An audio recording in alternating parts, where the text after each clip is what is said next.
à se poser, est-ce qu'on a besoin de découper en modules?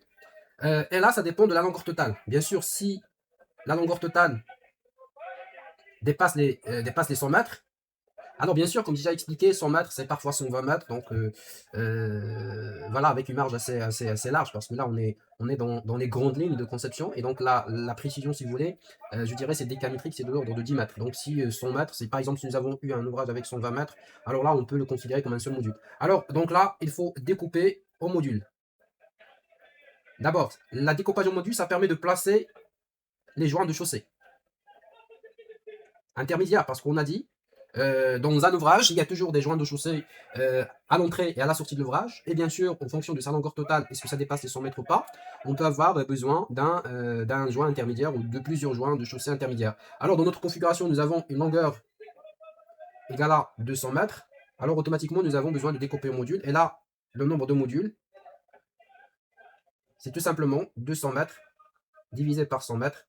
Ça nous donne 2 modules. Après, bien sûr, là, j'ai pris quelque chose de, je dirais, d'entier, mais si vous avez par exemple 150 mètres, alors là, vous pouvez découper votre ouvrage en deux modules de 75 mètres chacun, ou bien vous pouvez avoir même un module de 100 mètres et un autre de 50 mètres, mais en général, les modules, on essaie d'avoir les mêmes longueurs de modules, les mêmes modules. Alors, une fois qu'on a découpé en module, alors l'étape qui suit, donc, c'est découper le module en travées.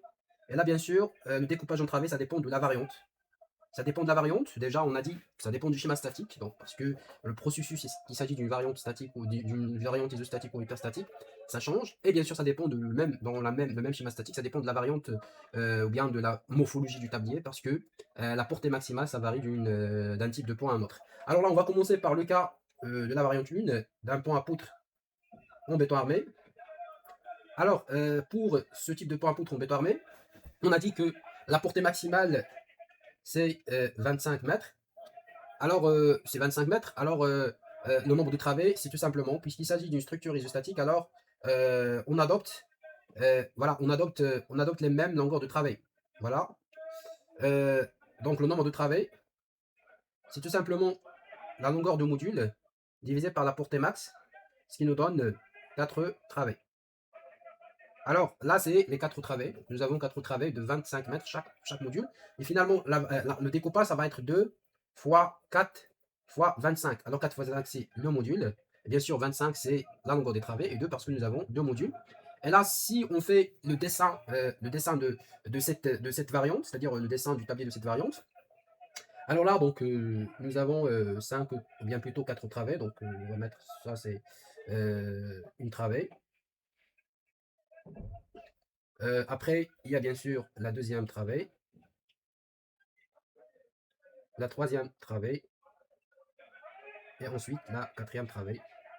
Voilà les 4 travées. Alors, bien sûr, là, il y aura les culées, que sont les appuis d'extrémité. Il y a la culée. Après, il y a ce qu'on appelle la pile de joint, ou bien la pile double.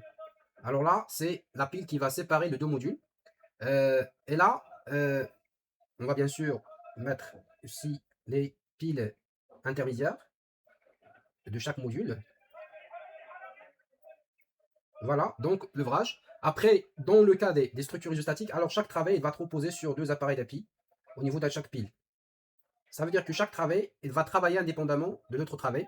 Ça veut dire si on veut faire le calcul de cette travée, alors là, on le fait de cette manière. Alors, donc là, on a parlé de la longueur de la travée. En réalité, la distance entre les appui les appareils d'appui, ça va être 24 mètres parce qu'on ajoute ce qu'on appelle des abos de part et d'autre de l'appareil d'appui. Donc, ce qui fait 0,50, 0,50, ça fait la longueur entre axes d'appui, 24, 25 mètres de portée. Après, bien sûr, comme je l'ai dit, si on veut calculer la travée, chaque travée de ce type de pont, pour le calcul tablier, bien sûr, on va considérer chaque travée indépendant de l'autre pour son calcul, pour l'étude de sa flexion. Après, pour assurer la continuité de roulement entre les travées, on met une dalle avec une petite épaisseur. Alors, c'est une dalle qu'on va coller déjà, parce que là, on va la coller, en fait, c'est la partie lourdie. Et là, entre les travées, cette partie entre les travées, elle est collée en deuxième phase pour assurer la continuité de roulement. Et là, cette dalle de faible épaisseur, en général de 16 cm d'épaisseur, elle n'a pas assez de rigidité pour pouvoir transmettre les efforts de flexion d'une travée à une autre. C'est pour cela qu'on l'appelle une continuité apparente. Ça veut dire que ça permet de voir une continuité de matière, mais la matière, c'est-à-dire l'épaisseur de la travée, Donc la rigidité à ce niveau-là, c'est une rigidité qui est faible. Ça veut dire là, vous avez rigidité faible par rapport bien sûr à l'épaisseur du tablier. En général, l'épaisseur d'un tablier de pain à poutre, c'est de l'ordre de 1,65 mètres. Et de l'autre côté aussi, il y a le deuxième travée avec une hauteur de tablier de 1,65 mètres. Et entre les deux, il y a une dalle de 16 centimètres d'épaisseur. Et là, la rigidité faible, très faible de cette dalle par rapport à deux travées, cette dalle n'est pas capable de transmettre les efforts d'une travée à une autre parce que le rapport de rigidité, c'est faible. Ça constitue, c'est comme si les deux travées, ils sont rotulés. Donc, parce que tout simplement, la petite dalle qui existe entre les deux, elle a une inertie très faible. Après, bien sûr, ça va être quelque chose de symétrique, puisque tout simplement, on va tout simplement redupliquer en fait les différents modules. Voilà, donc les différents modules avec bien sûr les différents travées, et là, la pile, ainsi de suite. Alors là, entre les deux, bien sûr, c'est là où on va mettre un joint de chaussée. C'est-à-dire que vis-à-vis des efforts horizontaux, chaque module est indépendant de l'autre. Il n'y a pas de transmission d'efforts parce que là, il y a un joint de chaussée ou bien un joint de dilatation qui va permettre la dilatation, la libre dilatation de chaque module de part et d'autre.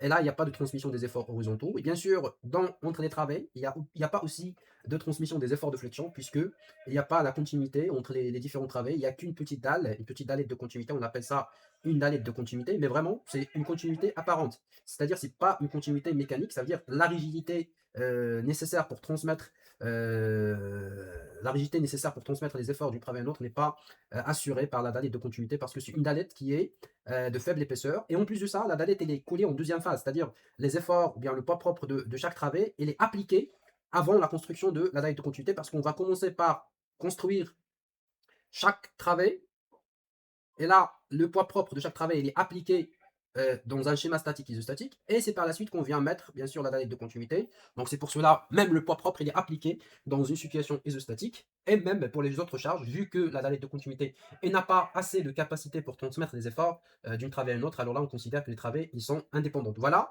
pour le premier cas, ou bien les premiers types d'ouvrages qui sont des ouvrages isostatiques. Là, on a illustré avec un point à poutre en béton armé.